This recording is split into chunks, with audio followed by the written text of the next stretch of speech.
قرآن کو اگر تفسیر میں جائے تو اس پر انشاءاللہ تعالی مفصل گفتگو مختلف اوقات پہ ہوتی رہے گی، لیکن جب کبھی تذلیل حد سے تجاوز کر جاتی ہے، جب کبھی مادی طاقتیں اس نور کو جو ظاہر ہونے کے لیے ہوتا ہے اس کو اپنی پھوکوں سے بجھانے کی سازشیں کرتی ہیں، ایسے دوران میں اللہ رب العالمین قرآن میں فرماتا ہے کہ الحمدللہ رب العالمین۔ آپ دیکھ رہے ہیں آج جس طریقے سے یورپ کے اندر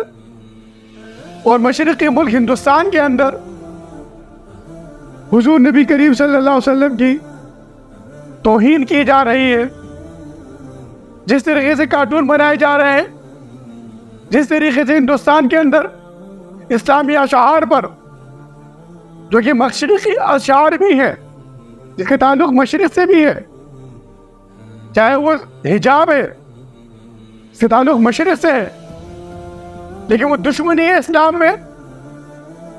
دشمنی نبی کریم صلی اللہ علیہ وسلم کی ذات سے، اور یورپ کی فالو کرتے ہوئے وہ لوگ کس طریقے سے ہندوستان کے مسلمانوں کا جینا حرام کیے ہوئے، اس کی وجوہات کیا ہے؟ روحانی لحاظ سے ان سب سے پردہ چاک کیا جائے گا، اسی لیے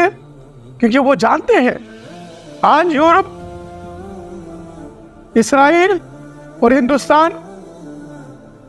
کا جو گٹھ جوڑ ہے، جس کے ذریعے وہ اسلام کے خلاف سازشیں مچا رہے ہیں، حضور نبی کریم صلی اللہ علیہ وسلم کی منتخب قوم، اب اس سے اندازہ لگائیے آپ جو پاکستان ہے، پاکستان کے جو کنٹری کوڈ ہے، آج تو ہر ایک کے پاس موبائل ہے، آپ دیکھیے آپ کو جو میسج آتا ہے، اگر آپ کے پاس وہ نمبر سیو نہ ہو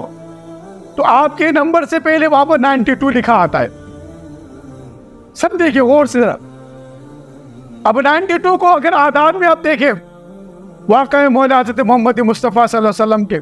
نام کے ابجد ہے، جو کہ پاکستان کا الیکٹرانک میڈیا کے لیے یہ جو موبائل سروس ہے، اب پاکستان جہاں بھی دنیا میں آپ رہتے ہو، اگر پاکستان کو آپ نے کال کرنی ہے تو آپ نے اپنے نمبر سے پہلے 92 ملانا ہے، 92 ملانا ہے۔ اب 92 میرے نبی کی نام کے اعداد ہے۔